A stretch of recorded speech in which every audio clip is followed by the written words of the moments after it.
शिव कथा कर रही है, भगवान शंकर का संवाद कर रहा है। स्कूलों में लाइन लगाकर प्रार्थना करी जाती है।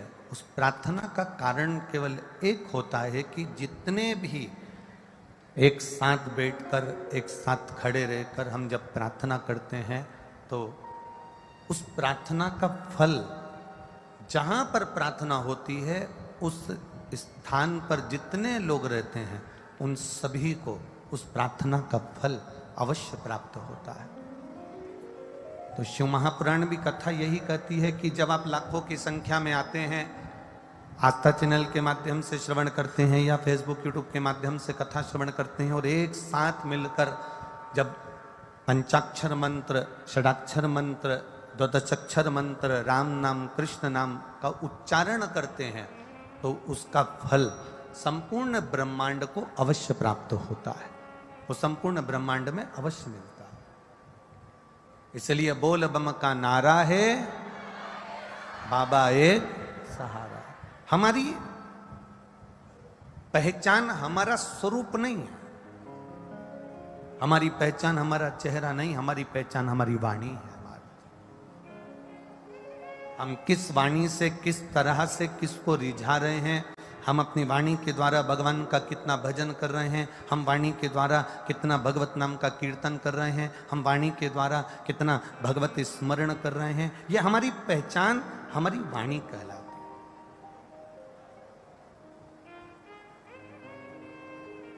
एक अंदाजा लगा कर रखिएगा, आपके घर में जब कोई दादा परदादा जब चले जाते हैं, कोई बुजुर्ग चले जाता है तो घर में जब बात निकलती है ना तो लोग सहज भाषा में कह देते हैं हमारे ससुर जी ऐसा कहते थे। मतलब उनकी वाणी को याद किया जाता है, उनकी वाणी का स्मरण किया जाता है।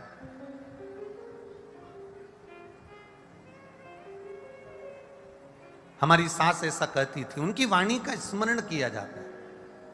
तो मूल, हमारे यहां जो मूलता कहा गया वो वाणी मूल कही गई। इसलिए तुलसीदास जी ने अपनी वाणी में बहुत सुंदर बात कही कि कलयुग केवल नाम धारा। जितना बन सकता है परमात्मा के नाम का उच्चारण करिए, जितना बन सकता है भगवान के नाम का उच्चारण करिए, जितना बन सकता है परमात्मा का स्मरण करिए। आप जितना जितना स्मरण करते चले जाओगे, आप जितना जितना भजन करते चले जाओगे, आप जितना जितना मंत्र जाप करते चले जाओगे, उतना उतना मेरे भोलेनाथ के करीब पहुंचते चले जाओगे और उनकी अविरल भक्ति को प्राप्त करते चले जाओगे। भजन चित्त हो,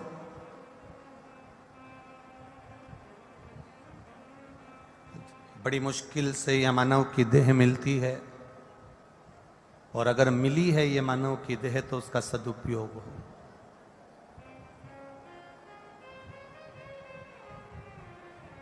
आप जितना संकीर्तन में चित्त को लगाओगे, आप जितना कीर्तन में इस मन को लगाने का प्रयास करोगे, वो उतना उतना परमात्मा की ओर खिंचता चले जाएगा।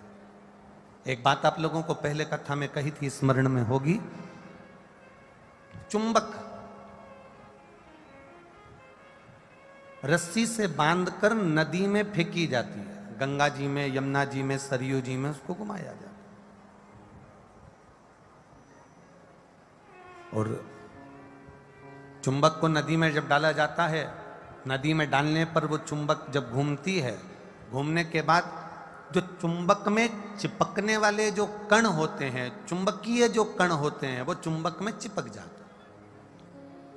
उसमें कपड़ा नहीं चिपकता, उसमें लकड़ी नहीं चिपकती। चुंबकीय जितने कण हैं, जो चुंबक से लगने वाले जितने कण हैं, चुंबक में चिपकने वाले जितने कण हैं और चुंबकीय जितने कण हैं, वो चुंबक में चिपक जाते हैं। जो चुंबकीय कण है ही नहीं,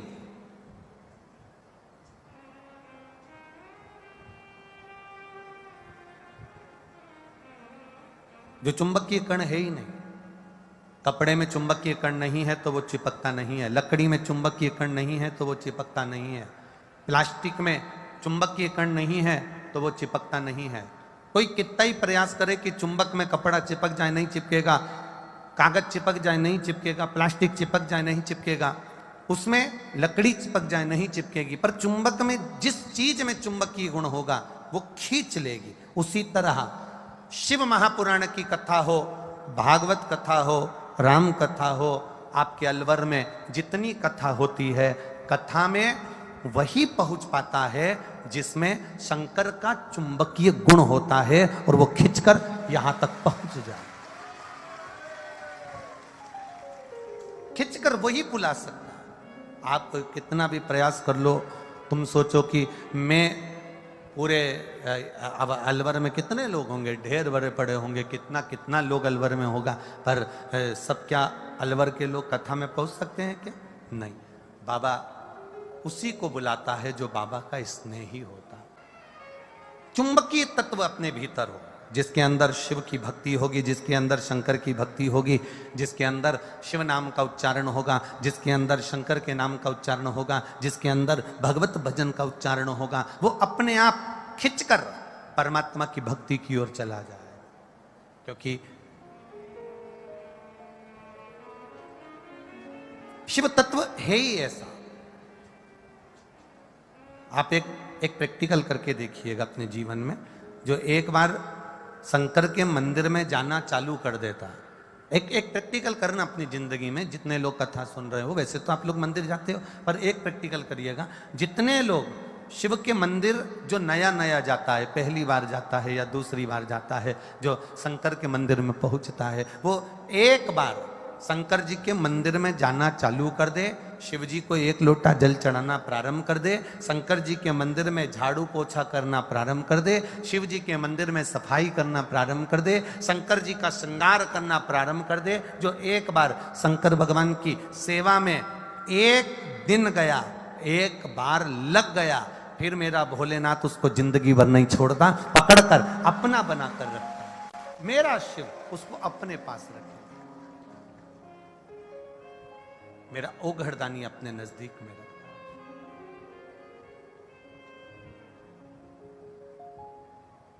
और खाली न जाता कोई दर से तुम्हारे, खाली न जाता कोई दर से तुम्हारे, मैं भी खड़ा हूँ नंदी बाहें पसारे, अपने हृदय से लगा लो, गिरा जा रहा उठा लो,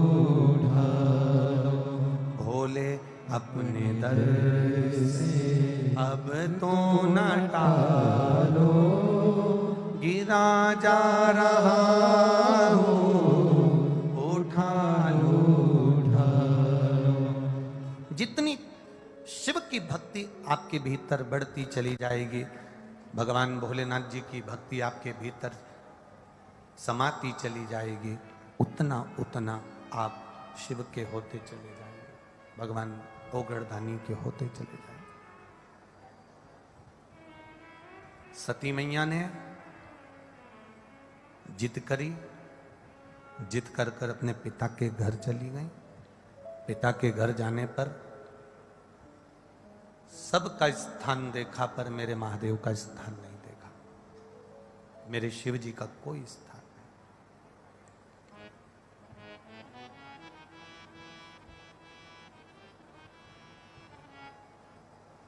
जहां शंकर का कोई स्थान नहीं होता, वो स्थान 33 कोटि देवी देवता को भी प्रिय नहीं होता।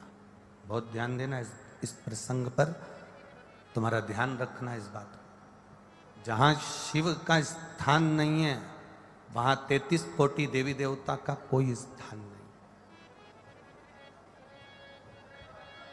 जहां शिव नहीं है, वहां फिर देवता। दक्ष प्रजापति का जब यज्ञ हुआ,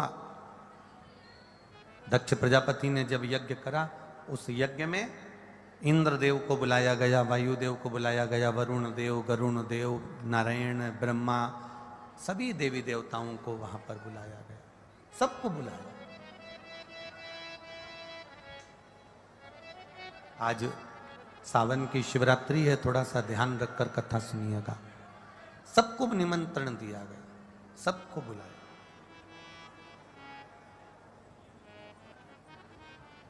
अब एक प्रश्न खड़ा हो जाता है, एक प्रसंग खड़ा हो जाता है। इतना बड़ा यज्ञ हो रहा था, इतना बड़ा यज्ञ चल रहा था, इतने बड़े यज्ञ की कुंडी में, यज्ञ के कुंड में इतना बड़ा माता सती का शरीर अग्नि के अंदर कूद रहा था, इतने सारे देवता बैठे थे, कोई बोला क्यों नहीं? ये एक प्रसंग अपनी जिंदगी में जरा ध्यान दीजिएगा। कभी कभी द्रौपदी का जब चीर खिंचा रहा था, धृतराष्ट्र द्रौपदी के काका ससुर बैठे हैं, चीर खिंचा रहा है, गांधारी बैठी है, चीर खिंचा रहा है, द्रौपदी के पति वहीं पर बैठे हैं, चीर खिंचा रहा है, भीष्म पितामह बैठे हुए हैं, चीर खिंचा रहा है, जिन गुरु से गुरु मंत्र द्रौपदी ने लिया था, गुरु द्रोणाचार्य भी वहीं पर बैठे हुए हैं। फिर जब इतनी भरी की भरी सभा बैठी हुई है, तो फिर द्रौपदी का चीर क्यों खींचने दिया?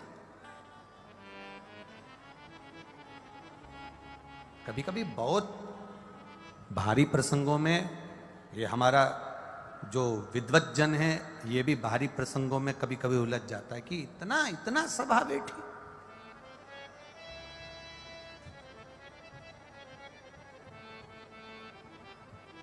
और द्रौपदी का चीर कोई बचा नहीं पाया, द्रौपदी का चीर कोई छुड़ा नहीं पाया। कारण क्या था? एक गलती द्रौपदी ने अपने जीवन काल में कर दी थी। जब वो पूर्व जन्म में एक ब्राह्मण की बेटी थी, तब उसने एक बहुत बड़ी गलती करी। और एक गलती नहीं, द्रौपदी ने जिंदगी में 2 गलतियां भारी कर दी थी जब वो ब्राह्मण के घर की बेटी थी। और ये एक प्रसंग तो अपने यहाँ महाभारत में मिल जाता है, और दूसरा प्रसंग अधिक मास की कथा में मिल जाता है। गलती कौन सी करी द्रौपदी ने? गलती ये करी कि एक संत स्नान करने के लिए सरोवर में गए और अपने वस्त्र को संत घाट पर रख कर गए, और द्रौपदी ने वो संत को थोड़ा सा आनंद लेने के लिए वो वस्त्र को छुपा दिया। वो वस्त्र कांटों में ले जाकर डाल दिया, वो मिले नहीं। संत ढूंढते रहे, संत ढूंढ रहे, वो मिलता नहीं। आखिरी में संत वस्त्र विहीन वहां से चल दिए। जिसने मेरा ये वस्त्र लिया है,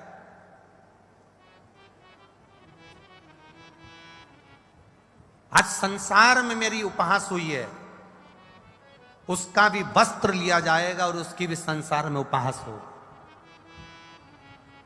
ये द्रौपदी की गलती है। एक गलती द्रौपदी ने कर दी थी। वो गलती मूल थी कि वो सभा लगी हुई है, ढेर सारे बैठे हुए हैं, सारे विद्वत जन बैठे हुए हैं, उसके सगे, उसके आनंद में उसके रिश्तेदार नातेदार, भीष्म पितामह, 5 पति, धृतराष्ट्र, गांधारी सब बैठे हैं, गुरु द्रोणाचार्य बैठे हैं, गुरुवर बैठे हैं, और उसके बाद उसका चीर खिंचा रहा है। उसका कारण केवल एक ही है कि उसने जो पूर्व में करा उसका भोग आज भोगना पड़ रहा है। एक बात का अंदाजा लगा कर रखना, कोई कोई व्यक्ति को देखना, किसी किसी व्यक्ति को देखना, ना वो गुटखा खाता है, ना वो मदिरा का नशा करता है, ना वो चिलम पीता है, ना वो गांजा पीता है, ना वो भातु कुछ भी भांग नहीं खाता, ना वो सुपारी खाता, ना उसके कोई गलत शौक है। इसके बाद भी उसको कभी कभी ऐसी बीमारी हो जाती है, कैंसर जैसा रोग हो गया, सारा घर आश्चर्य में पड़ जाता है कि ना तो ये मदिरा का नशा करे, ना ये दारू का नशा करे, ना ये सिगरेट पिए, ना ये बीड़ी पिए, ना ये चिलम लगाए, ना ये कुछ गलत काम करे, ना कोई नशा करे, इसके बाद भी इसको इतनी भयंकर बीमारी कैसे हो गई? बोलो, सुनी कि नहीं सुनी? कभी कभी तुम लोगों के ध्यान में भी आई होगी। आखिर इतनी बड़ी बीमारी इसको हो कैसे?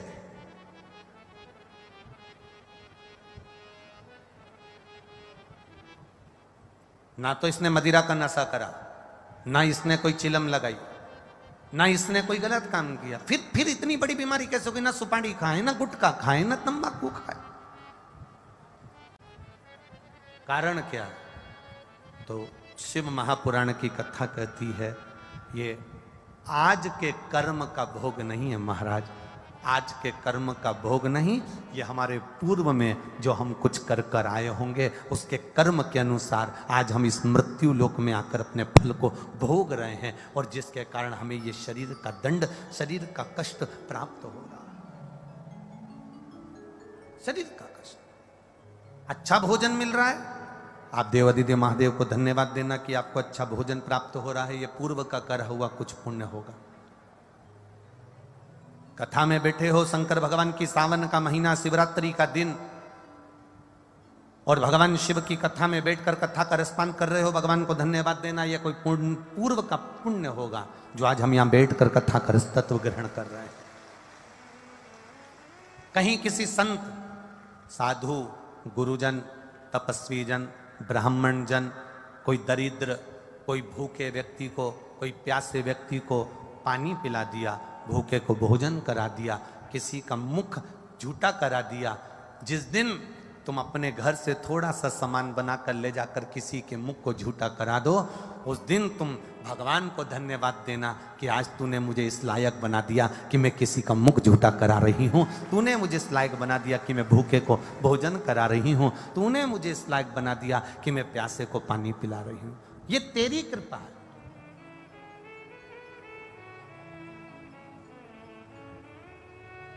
जोड़ जोड़ के तो जिंदगी में सब चले गए और आखिरी में यहीं पे छोड़ गए, और अंत में हुआ क्या? बस केवल इतना, ये हाथ से लेके इससे बड़ा कोई फोटो अपने घर में, तुम मर जाओ तो कोई लगाने वाला नहीं है, इससे बड़ा नहीं फोटो लगाएगा। हाँ, कहीं कहीं का अच्छा अगर पैसे वाला हुआ तो फोटो थोड़ा बड़ा हो सकता है, पर माला तो प्लास्टिक की ही रहेगी, फोटो भले कितना ही बड़ा हो।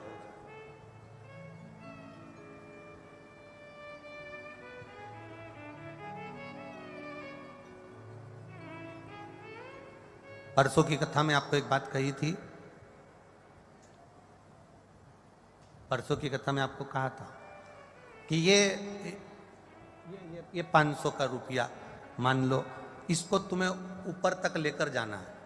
अब ये 500 के रुपए को तुम गठरी बांध कर, ऐसे पल्लू में बांध कर तुम उसको रख भी लोगे तो क्या ये चले जाएगा? अरे बोलो जम के, जाएगा? जाएगा क्या? नहीं जाएगा। अब इस 500 रुपए को तुम कहीं पेंट की नीचे ऐसी मोरी को मोड़ के भी उसमें छुपा के भी रख लोगे तो चला जाएगा क्या? नहीं जाएगा। वो 500 रुपए को तुम कितना भी छुपा कर ले जाने का प्रयास करो, पर वो नहीं जाएगा तो नहीं जाएगा। तो फिर करना क्या पड़ेगा? तो परसों की कथा में कहा था कि ये 500 रुपए का तुम पुण्य बना लो। 500 का पुण्य कैसे बनेगा? तो कहा कोई भूखे को इस 500 रुपए में से 50 रुपए का, 100 रुपए का, 10 रुपए का, 20 रुपए का भोजन करा देना, किसी प्यासे को पानी पिला देना, किसी को दवाई की जरूरत हो और उसके पास दवाई ना हो तो औषधि दिला देना, किसी के पास में अगर मान लो शिक्षा का लिए उसका मन कर रहा है मेरे को पढ़ाई करना है और मेरे पास ट्यूशन का पैसा नहीं है, उस 100 रुपए में से 50 रुपए ट्यूशन का निकाल देना। ये 500 रुपए तुम साथ नहीं ले जा सकते, पर 500 रुपए का पुण्य बनाकर तुम ऊपर तक लेकर जा सकते हो। वो पुण्य तुम्हारे जीवन में काम आ सकता है। उस पुण्य को बनाना है।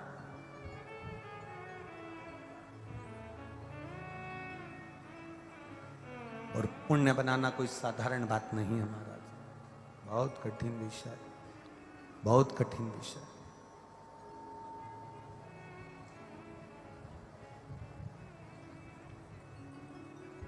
आज ये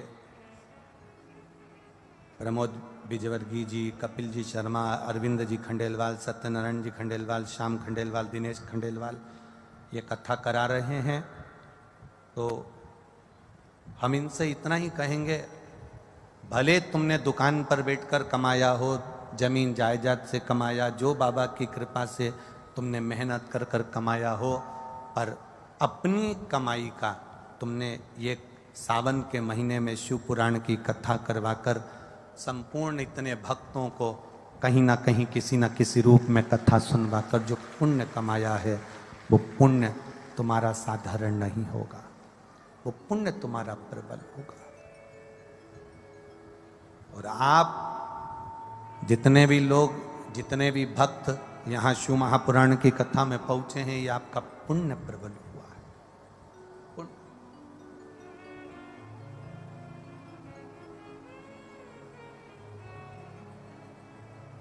जिस दिन किसी भूखे को भोजन करा दो, जिस दिन तुम किसी प्यासे को पानी पिला दो, तो समझ लेना कि तुमने आज भोलेनाथ ने तुमको इस लायक बना दिया।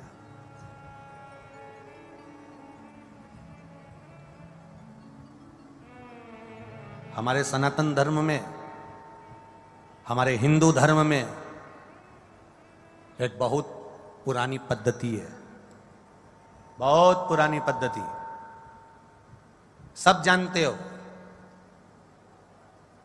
हमारे सनातन धर्म में, हमारे हिंदू धर्म में एक बहुत पुरानी पद्धति है, मछली को भी दाना दीजिए, पक्षी को भी दाना दीजिए, पेड़ के नीचे चींटियों को, जीवों को, चींटों को भी दाना दीजिए। बहुत पुरानी पद्धति। कारण हमारे सनातन धर्म में ये नहीं कहा गया कि तुम खूब सारा करोड़ों का धन लुटा देना।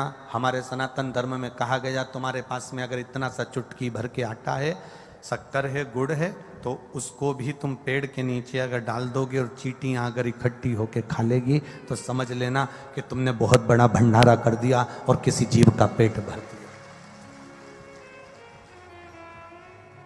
कई लोग कहते हैं भगवान हमको देगा ना तो मैं 5 कुंटल आटे का भंडारा करूंगा, अगर भगवान हमको देगा तो 10 पीपा तेल का दान करके भंडारा करूंगा, अगर भगवान मुझको देगा 50 पीपा घी की नुक्ति बनवा कर मैं भंडारा करूंगा, अगर भगवान मुझे देगा तो मैं इतना बड़ा भंडारा करूंगा। शिव महापुराण की कथा कहती है, शंकर भगवान का चरित्र कथा है, शिव तत्व कहता है, शंकर का गुणगान कर रहा है। सारे देवी देवताओं को 56 भोग लगते हैं। राम जी के मंदिर जाना 56 भोग लगेंगे, द्वारकाधीश के मंदिर जाना 56 भोग लगेंगे, देवी के मंदिर जाना 56 भोग लगेंगे, दत्त के मंदिर जाना 56 भोग लगेंगे। सारे देवता को 56 भोग लगते हैं, पर मेरे किसी भी शिव के मंदिर में जाना शंकर भगवान को 56 भोग नहीं लगते। कारण क्या है? शंकर भगवान कहते हैं मेरे इतने सारे भूत प्रेत डाकनी पिशाचनी चुड़ैल इतने सारे भूत बने हुए हैं और मेरे अपने गण मंदिर के बाहर खड़े हुए हैं और मैं अंदर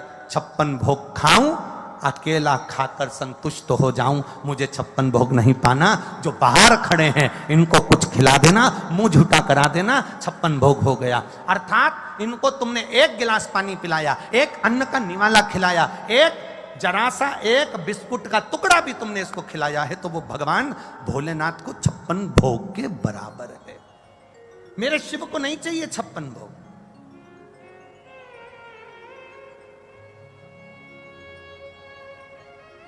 केवल एक मेरा देव अधिदेव महादेव ऐसे हैं, पार्वती मैया जब भोजन परोसती है, आकड़िया की रोटी बनाई, काकड़िया की साग, और परसे माता पार्वती जी पावे भोलानाथ, मन शिव रटोरे, छोड़ दो कपट मन शिव रटोरे। आकड़िया की रोटी बनाई और काकड़िया की साग। पार्वती जी जब जब भोजन बना के तैयार रखती हैं, शंकर भगवान के सामने थाली आती है, शिव जी के सामने जैसी थाली पहुंची, बाबा भोलेनाथ जी के सामने जैसी पात्र आया भोजन का, शंकर भगवान सबसे पहले भोजन करने से पहले नंदी की ओर देखते हैं, नंदी शिव जी की ओर देखता है। तब पार्वती जी 3 बार भगवान महादेव से प्रश्न कर चुकी, ऐसा क्या कारण है कि मैं भोजन बनाकर तुम्हारे सामने रखती हूं और नंदी की ओर तुम मुड़कर देखते हो? भोजन में कोई कमी रह गई? भोजन में नमक रह गया, भोजन में मिर्ची रह गई, भोजन में घी रह गया, भोजन में क्या कमी रह गई कि मैंने थाली रखी और तुमने नंदी की ओर देखा? ऐसा है क्या? पति भोजन करने बैठे और पत्नी ने थाली लगा के रखी और पति अपना मोबाइल देखता रहे, तो पत्नी को गुस्सा नहीं आएगा? तुम्हारा मोबाइल जरूरी है कि भोजन जरूरी है? किससे चैटिंग चल रही है? क्या है ये? किससे बात चल रही है? क्या हो गया ये मोबाइल में क्यों लगे रहते हो दिन भर? भोजन की थाली सामने रखी है ना। माता पार्वती जी ने शिव जी के सामने भोजन की थाली रखी और भगवान शंकर भगवान ने नंदी की ओर मुख कर कर देखा। जो नंदी की ओर देखा तो पार्वती जी ने गुस्सा कर दिया। माता पार्वती जी बोली, प्रभु एक बात बताओ, मैं रोज भोजन की थाली लाती हूं और आप भोजन की थाली देखकर नंदी की ओर देखते हो, ऐसा है क्या?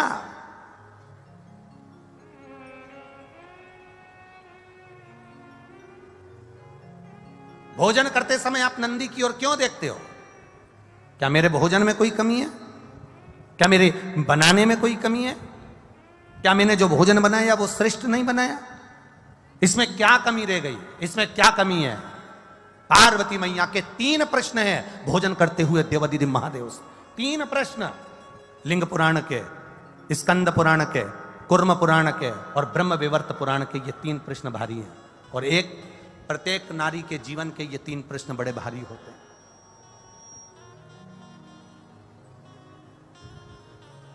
ब्रह्म विवर्त पुराण में भी यह वर्णन किया गया। प्रश्न कर लिया, क्या कारण क्या है? ये नंदी को तुमने देखा क्यों और नंदी ने तुमको देखा क्यों? क्या बात क्या है?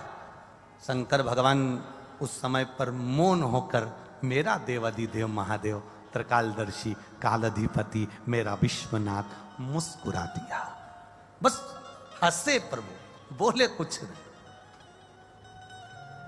जब कोई प्रश्न बड़ा भारी होता है ना और कुछ अच्छा ही होता है ना तो मुस्कुराया जाता है। कभी कभी पति भी मोबाइल चलाते चलाते, भले वो बेचारा किसी से चैटिंग नहीं कर रहा, पर पत्नी ने कहते तुम तो रोज लगे रहते हो चैटिंग में, किससे बात कर रहे हो? वो मुस्कुरा देता, वो मुस्कुराया। बस पत्नी समझ गई जरूर कोई बात है। सही बता दो मुझको, क्या बात है? जल्दी बताओ मेरे को, किससे चैटिंग चल रही थी? लाओ दो मैं मोबाइल मेरे को हाथ में। पति ने अपना मोबाइल भी दे दिया, ले, और किससे बात चल रही थी वो भी दिखा दिया। तो वो तो केवल व्हाट्सएप खोल के मैसेज देख रहा था, तो तुम मुस्कुरा क्यों रहे? कारण क्या? अरे यहाँ कड़िया की रोटी बनाई, काकड़िया की साग, और परसे माता पार्वती जी, और पावे भोलानाथ मन शिव रटोरे, और छोड़ दो कपट मन शिव रटोरे। पार्वती जी ने पूछ लिया, आखिर बात क्या है? क्या हुआ? क्या ऐसा कारण क्या? शिव जी नहीं बोले।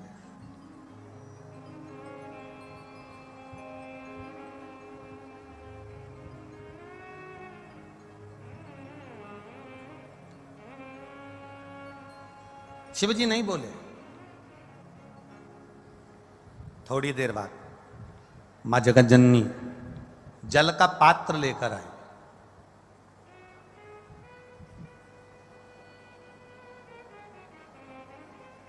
जो जल का पात्र लेकर मां जगत जननी आई, शिव जी ने अपनी केश को, जटा को हाथ लगाया, ऊपर देखा।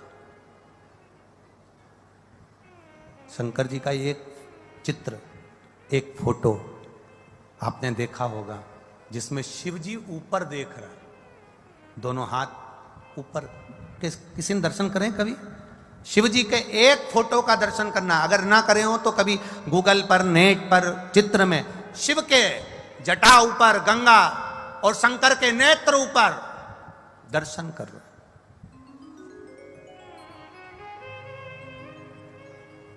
पार्वती जी ने फिर प्रश्न कर लिया, मेरे एक प्रश्न का उत्तर नहीं दिया आपने। मेरा दूसरा प्रश्न है, मैं आपके लिए जल लेकर आई तो आपको ऊपर देखने की क्या जरूरत थी? अगर मैं जल लेकर आई हूं तो ये ऊपर देखने की क्या जरूरत है? क्या है ऐसा ऊपर?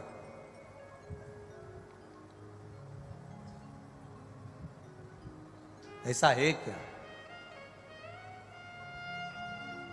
शिव जी ने कोई उत्तर नहीं दिया। कभी कभी उत्तर ना दिया जाए तो ही अच्छा है। जब प्रश्न की ललकता व्यक्ति के अंदर आ जाती है तो उत्तर पाने की चाह उसके अंदर बढ़ जाती है, उत्तर पाने की चाह उसके अंदर बढ़ जाती है। दो प्रश्न खड़े हो गए। पहला प्रश्न क्या है कि भोजन की थाली लगते ही नंदी को तुमने क्यों देखा और नंदी ने आपको क्यों देखा। दूसरा प्रश्न क्या है, भोजन के लिए जब मैं जल भर कर लाई हूं आपके पीने के लिए तो आपने ऊपर क्यों देखा, किस लिए देखा।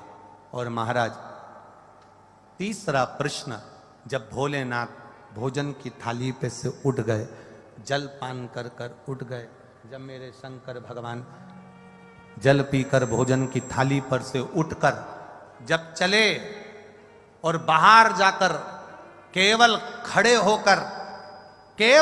होकर मेरे भोलेनाथ ने कुछ देर नेत्र बंद करे, तब फिर माता पार्वती ने प्रश्न कर लिया कि मेरे नाथ, अब ये तीसरा प्रश्न है आपके चरणों में कि आपने बाहर जाकर नेत्र बंद कर कर क्यों खड़े हो गए, कारण क्या है, कारण क्यों। कि शंभु शरणे पड़ी मांगू घड़ी घड़ी दुख काटो दया करी ने दर्शन आपको। तीन प्रश्न है और तीनों प्रश्न बड़े भारी हैं। तीन प्रश्न और तीनों प्रश्न बड़े भारी। शिवजी शयन में विश्राम करने के लिए मेरे भोलेनाथ जी बैठे थे, लेट रहे थे, तभी उसी समय पार्वती मैया आ गई। शिवजी के चरण के नीचे के तलवे को मेरी माता पार्वती जी ने हाथ लगाया, शंकर भगवान के पांव के तलवे में। बहुत बहुत ध्यान देना,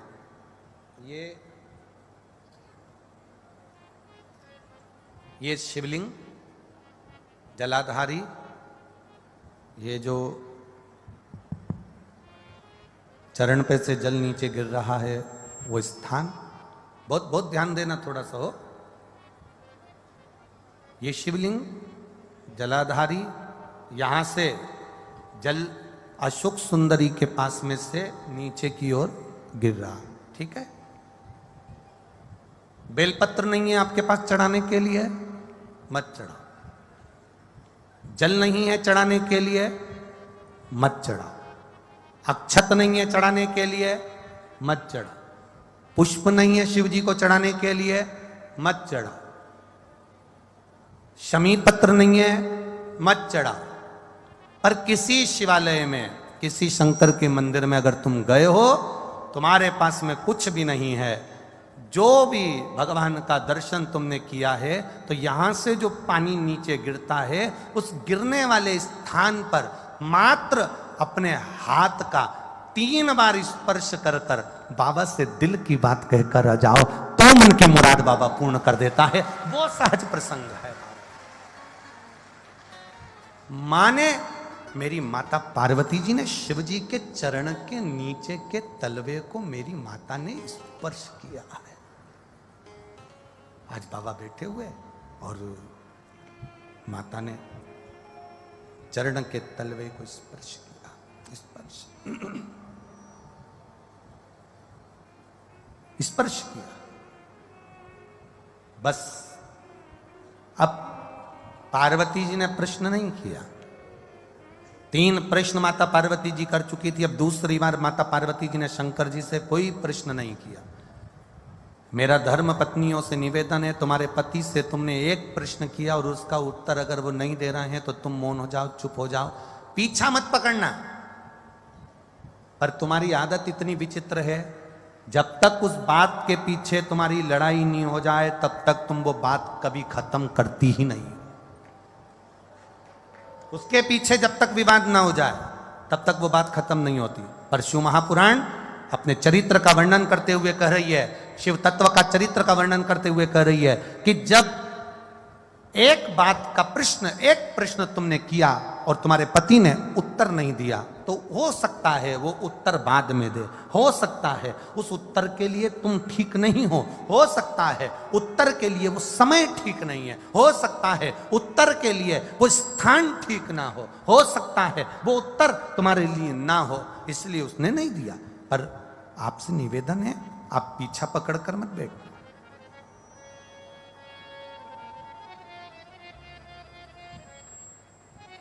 कई माताओं की आदत होती है, कई आवाज पकड़ रहा है, गला पकड़ रहा है।